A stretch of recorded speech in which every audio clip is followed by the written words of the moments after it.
अच्छा ये शुएब, एक और चीज़, when you see the better teams और teams that are highly rank, India की भी हमने ये चीज़ देखी है, वो किलर इंस्टिंक्ट इनके अंदर नज़र आता है। जैसा कई होता है ना कि आप एक थोड़ी सी हल्की टीम के अगेंस्ट खेल रहे हो, आपने 2-3 विकेटें ले ली, उसके बाद मैच लंबा ही चला गया और आपने वो उसको ख़त्म नहीं किया वहाँ पे।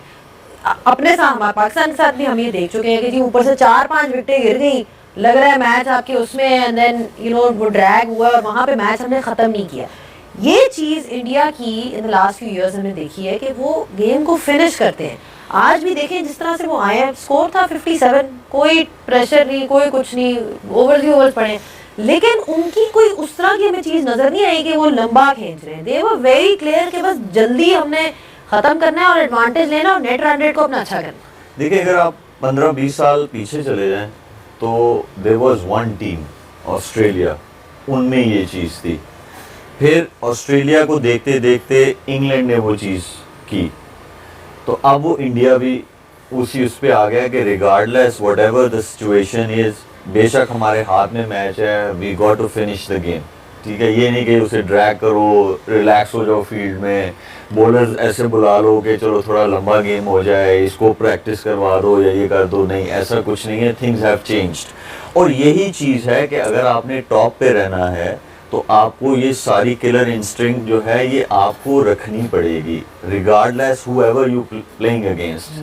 तो ये जो टीम्स ये कर रही हैं उनका ग्राफ आपको बहुत हाई नज़र आ रहा होगा और ज़्यादा फ्लक्चुएट नहीं हो रहा होगा, और कंसिस्टेंसी से आपको वो ग्राफ नज़र आ रहा होगा। They are maintaining that graph और going up hill.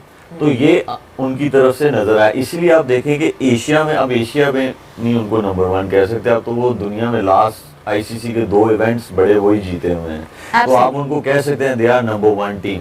When they tour to Australia they give tough time. मैंने कोई टीम नहीं देखी थी ऑस्ट्रेलिया में जाए regardless of what format. Test तो उनको वहां से उनसे जीतना बहुत मुश्किल काम है, इम्पॉसिबल है।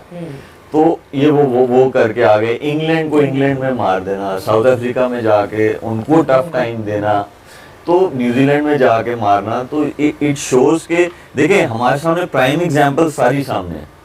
हमें सिर्फ देखना है उनसे, और उनको देखना है और उनको सीखना है, और वो जो चीज़ें कर रहे हैं, तो ये किलर इंस्टिंक्ट ये इसी तरह होना चाहिए। जिसके मर्जी आप अगेंस्ट खेल रहे हो, you have a battle and you got to win that battle and make sure you kill that battle. Unless you haven't been killed that battle, stay on it. और वो बहुत मतलब मैच का ख़त्म करें, मैच को पूरी तरह लेके जाएं, और वही हमें नज़र आया, which is one of the reasons, and of course they have that skill level as well to back it up, because you need that। अगर आपने जितनी उनके पास resources हैं and इतने options हैं to choose from in the squad as well, I think it becomes more confusing for them कि जी किसको खिलाएं और किसको बाहर बैठाएं। उनका तो ये वाला प्रॉब्लम है। अभी जो बाहर बैठे हुए उसमें उनके पास जायसवाल जिस तरह है, और भी प्लेयर्स थे, वो श्रेयस अय्यर की आप बात, अगर वो एशिया कप में 2 टीम्स डाल दें एग्जैक्टली उनकी तो 2 उनको 11 इजीली मिल जाएंगे। फाइनल पे किसका होगा? फाइनल उनका आपस में होगा। यू सी कि जी इस बैटर का ये स्टांस है, इसकी ये मूवमेंट्स हो रही हैं, आप उसको देख के कि अच्छा ये कर रहा है, एडजस्टमेंट मैं कह रही हूँ ड्यूरिंग द मैच। एक तो ऑब्वियसली एक आपका प्लान होता है जो आपको मैनेजमेंट देती है, एक होता है जो आपकी खुद की भी एक रीडिंग होती है, असेसिंग द सिचुएशन। बिल्कुल बिल्कुल, वो तो ड्यूरिंग गेम आप असेस करते हो उसको, और वो जितना वो खेलता जाता है आप उसी हिसाब से फिर अपनी फील्डिंग भी सेट करते हो उसके लिए। अगर लेट्स सपोज अगर आपका एक प्लान ए नहीं चलता तो आप प्लान बी पे आ जाते हो। तो स्पेशली आप ऐसे एक्सपेरिमेंट आप कर सकते हो लॉन्गर फॉर्मेट में, टेस्ट में हो गया या वनडेज में, वहाँ पे आपके पास ज़्यादा टाइम होता है। आप अगर आपका एक प्लान जो है अगर किसी बैट्समैन के अगेंस्ट काम नहीं करता तो आप सेकंड प्लान पे आ जाते हो, कैप्टन से बात करके उसके लिए फील्ड सेट करके फिर आप उसको वहाँ पे ट्राई करते हो। तो ऑब्वियसली आपको डिफरेंट फेजेस के हिसाब से डिफरेंट प्लान चेंज करने पड़ते हैं। और वैसे भी ये साथ में ना आप ये भी सोच रहे होते या अल्लाह बचा भी ले बहुत सारे ऐसे भी लोगों ने ऐसे कैप्टन मेरी तरफ नहीं देखना यार, स्पेशली जब बैंडी पड़ी हो, सेट 2 बैटर्स खेल रहे हो, फिर अंदर ये बहुत सारा ऐसा आता है, ऐसा बॉलर भी नहीं मेरे कैप्टन नहीं ना, कैप्टन की तरफ देखो 2011 नहीं बहुत सारे ऐसे देखे हमने करियर में। 2011 में क्या हुआ ये तो आपको बताना पड़ेगा। वो मिसबा भी आपको सही बता देंगे क्योंकि विकेट कीपर के करीब खड़ा था और आखिरी 3-4 ओवर रहते थे और फिर वहाँ पे किसी बॉलर की तरफ इशारा करने लगे। मेरा ख्याल शायद की कैप्टनसी में भी हुआ इस तरह। नहीं ये स्टोरी आप सुना रही है जो वो बंदा भी हो। अब तो बता दिया नहीं अब तो आधी स्टोरी बता दी, बाकी बता दे। नहीं ये मजा तभी आएगा, मजा तभी इस आएगा। स्टोरी का तभी मजा आएगा। अच्छा चल हाँ, क्योंकि रिटर्न में भी कुछ आएगा ना, परसों आ जाएंगे वो पाकिस्तान के मैच में, तो फिर मेरा ख्याल रिटर्न में भी कुछ आएगा, वहाँ से भी 2-4 स्टोरीज आएंगी। 2000 स्टोरीज हाँ, so let's save this story. चलो ठीक है। When he comes, then we'll reveal the कप्तान story. सामने खड़ा था ना और बंदा वो बॉलर कप्तान के साथ खड़ा था, तो वो वहाँ से इशारा करे खबरदार मेरा किसी ने वो स्टोरी सुनाया ना जो मेरे बॉल पे वो आप और सिराजमल के बीच में जो बॉल गिरा था। वो तो बड़ी दफा सुना दी यार, वो तो किसने नहीं सुनी स्टोरी, वो तो सबने सुन ली। वो तो सही भी अब तंग आ गए। लेकिन उसके बाद क्रेडिट जाता है सईद आजमल को, उसको खुद पता चला कि मेरे में ये वीकनेसेस है, मैं हल्का फील्डर हूँ। फिर वो डेली उसके बाद उसका कसूर नहीं था, मेरा कसूर नहीं, कैच उसका कसूर नहीं था। कैच मुझे यस करके वो कैच ले लेना चाहिए। कैच उनका ही था वैसे, लेकिन उसके बाद जो उसने एफर्ट किए, फिर मेहनत किए, मुझे अभी भी याद है डेली वो जो हमारा जो फील्डिंग कोच था खुद लेके जाते थे, 100 कैचेस वो करता था और उसके बाद काफी वो उसने तो कह दिया ना मलिक को बाद में कि मेरा पता नहीं था तुझे फाड़ लेना मलिक साहब ने जवाब क्या दिया उसको, मतलब मैं सोचा मैं कैच फाड़ लवा लेकिन मैनू की पता सी तू ऐसे करके पुल बना रहे। सही साहब चेक कर लो सही साहब। अच्छा मजे की बात है, जितना मुश्किल बैट्समैन था लेफ्टी को, वैसे भी मुझे थोड़ी सी प्रॉब्लम होती थी लेफ्टी बैट्समैन को, क्योंकि as a right arm fast bowler मैं ओपन चेस्टेड था, तो लेफ्टी को बॉल करते हुए मुझे प्रॉब्लम होती क्योंकि आपकी पूरी बॉडी, आपके जो मैकेनिक है वो चेंज हो जाते हैं, थोड़ा सा एंगल से आप कर रहे, तो वो क्रिस गेल साहब खड़े आगे से और पहली सेकंड ओवर में उसका कैच ड्रॉप किया। उसके बाद 100 बनाए थे, 100 बनाए थे, 100 बनाए बिल्कुल। और वो सही की तो बड़े किस्से हैं, नेशनल T20 हो रहा है फैसलाबाद से खेल रहा से, तो इसने बॉल किया, बॉलर बैक ड्राइव लगी है तेज, सही ने पूरा हाथ डाला, ऐसे आया आखिरी मिनट पे इसको कोई ध्यान आया, कोई इसको ख्याल आया कि ओ ये तो इंटरनेशनल मैच है, इसने यूं करके हाथ उठा लिया, गेंद गई, मैं कप्तान है, मैं गया हूँ, मैंने कहा ये क्या किया, कहना जिन्हीं मैच फीस है वो जाए गेंद नहीं ना मैं रोक सकता इंटरनेशनल होता है लेकिन टूट भी जाती। ये इसी तरह का ड्रॉप हुआ था मेरे से इसी बीच में। अच्छा जी, नहीं बीच में ना ये तो सही कह रहे हो, थोड़ी सी सेंसर कर दी हैं चीजें बीच में, जब वो ओए के बाद वाली जो चीजें। चले बात हो रही है इम्प्रूवमेंट की और उसकी, अभिषेक शर्मा की भी हमने जरूर बात करनी है बिकॉज उनको हमने काफी बिल्डअप भी किया था, he such an exciting player to watch, और क्या आज वो खेले हैं, जिस तरह से उन्होंने शुरुआत की थी, जो उनसे एक्सपेक्टेशन थी, 187 का strike rate, I mean that's a thing with India batting कि वो रुकते नहीं, शुरू से जो है मारना शुरू होते हैं और चले नहीं है 30 रन तो clear from there batters.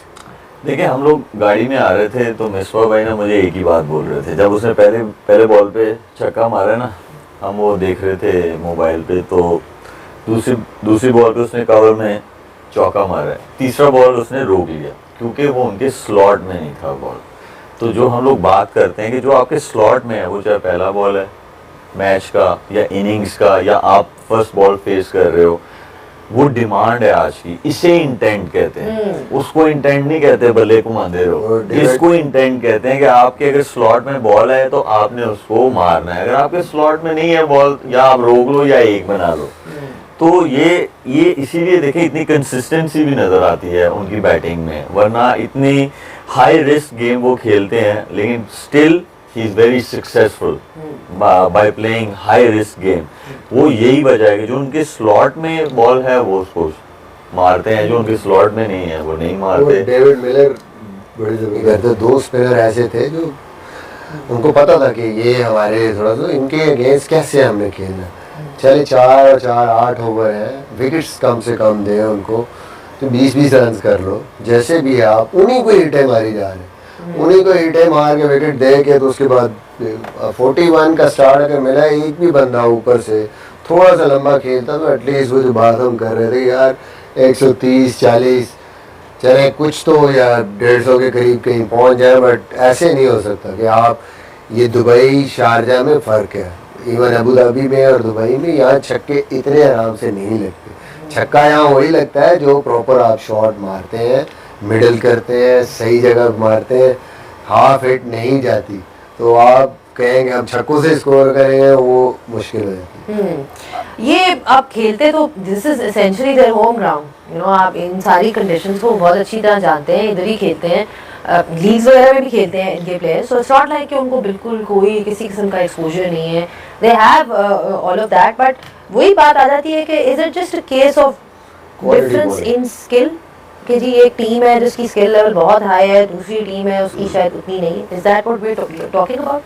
Yes, you can say that. आप देखें the amount of cricket they play in the UAE, उसमें the bowlers they face वो वैसे ही हैं जैसे हम लोग क्लब क्रिकेट में जैसे खेलते हैं। बहुत सारे क्रिकेटर्स पाकिस्तान से ही गए हैं, तो जब आप उन्हीं को फेस करते रहेंगे तो वैसे बॉलर्स आपके सामने आएंगे तो आप you will be able to compete, you will be able to get some runs out of them।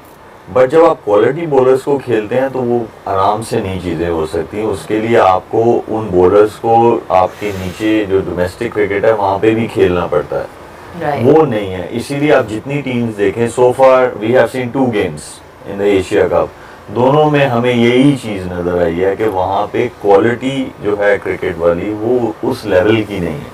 तो अभी अफगानिस्तान खेला, इंडिया खेला, तो डिफरेंस बहुत बड़ा है, वो बहुत बड़ा डिफरेंस है। और ऐसा लग रहा है कि मतलब चलो 40 ओवर्स का पूरा मैच होता है 20 ओवर के, उसमें 40 ओवर्स में एटलीस्ट 10 ओवर्स की कोई मतलब कंपटीशन नज़र आना चाहिए, वो मैं 5 ओवर का भी नहीं नज़र आया दोनों मैचेस में।